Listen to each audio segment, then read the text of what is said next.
Symbolic history through sight and sound. 2. Cycles. Nature appears under the organizing image of the one many, sequence within sequence, parts building into wholes, the trees of a forest, road condensations of cloud, wave on wave of the sea. The resonant necessity lies deeper than ocean, farther back than water, in the conceptual stuff of energy. The paradox roots there, that energy must be at one time the entire and continuing substratum of the world, and each embodied and failing particular, that star, this flame, this breaking wave, our reference for the whole.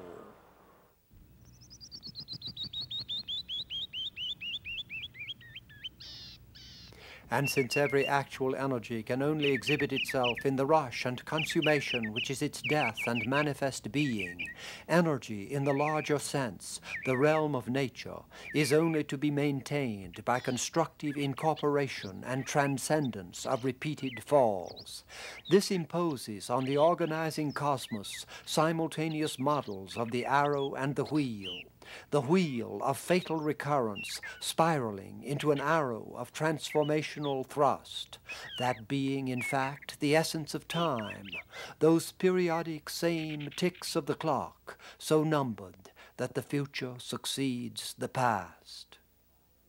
As the very concept of wave implies, these groupings which we see frozen in spatial array, stars in clusters into galaxies to the cosmos, claim with likeness of structure, likeness of temporal succession, exhibited from the least atomic parts upward in an inwrought chain or stair.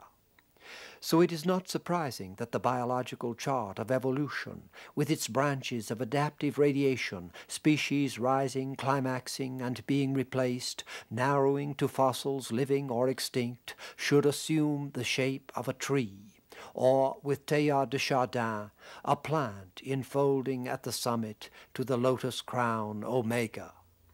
In human history, Hegel has most radiantly detailed, by a fourfold upward pulse, the self-realization of spirit in time. But for those cyclical pulses, he has also compellingly stated the law of decay.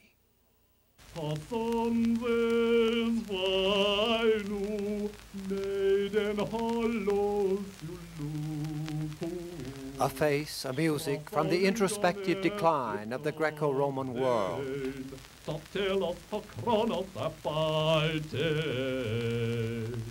And here is Hegel. The life of a people ripens a certain fruit. Its activity aims at the complete manifestation of the principle which it embodies. But this fruit does not fall back into the bosom of the people that produced and matured it.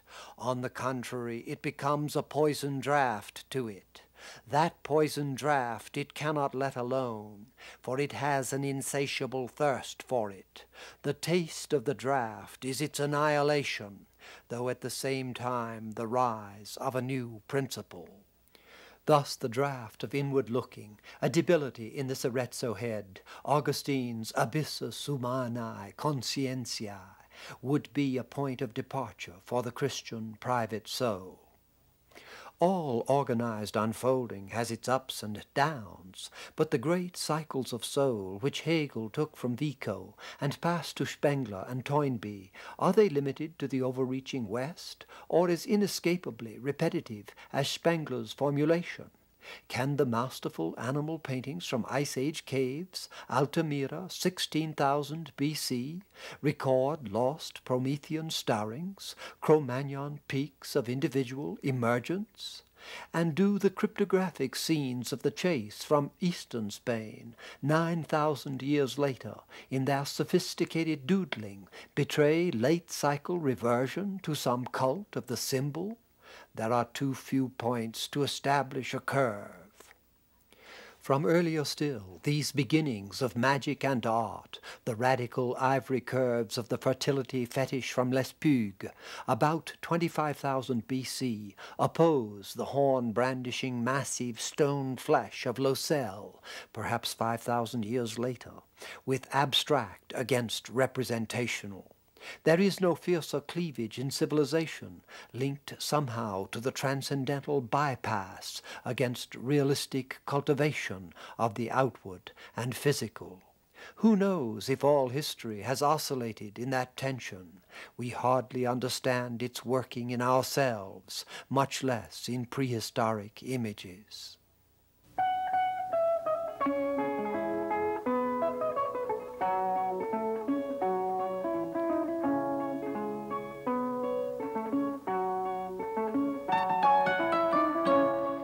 What mystery of humanist rise and fall may underlie the pre-Renaissance appearance left in the Nigerian centers of Ife and then Benin, of those wonderful clays and bronzes of modulated touch, in an horizon which has everywhere reverted, as from the subtleties of the 21-stringed Senegal kora,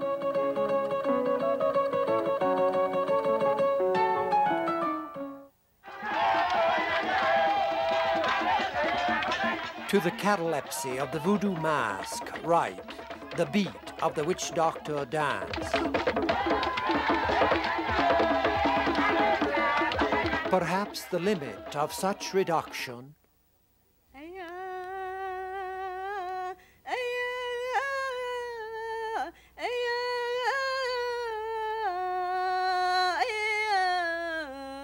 is in the conformity of placation rites Rasmussen recorded from an Eskimo shaman.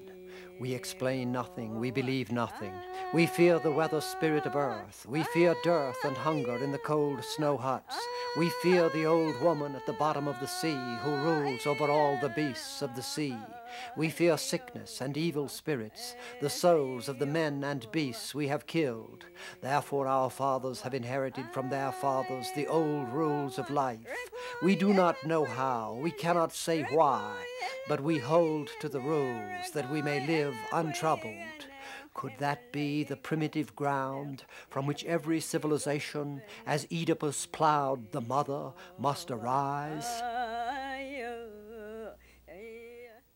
Yet it remains doubtful whether the Stone Age, Africa, early America, or the Far East, though that would require another study, presents such affiliation of cultural surges as strikes us in the West. The type of cyclical progression is set by the earliest example, the Egyptian, a rise and fall where each phase seems to generate by a kind of fugal necessity the phase to follow, so that a whole civilization spread over a changing population and through 2,000 years proceeds like an animate being through a threefold oneness of beginning, middle, and end, a pattern so right and beautiful it stands as a paradigm for later cultures. First is the unity, as clear through all style change as that of any species or nameable grouping in nature. Everything from this first dynasty victory tablet of pre-individual and primitive force to the late kingdom subjective luxury of King Tut's carved cedarwood chair, right, bears the recognizable stamp and character of Egypt. And yet this pervasive unity is broken into three distinctive parts. The Egyptians, said Vico, dividing their history into ages of gods, heroes, and men. Three epochs, separated like geological ages by intervals of upheaval, though each, bridging the intermission, picks up the threads of the same drama. There is an old kingdom, third millennium, of discovery and keen individual emergence, Khafre or Khephren, gazing with vital calm beyond death.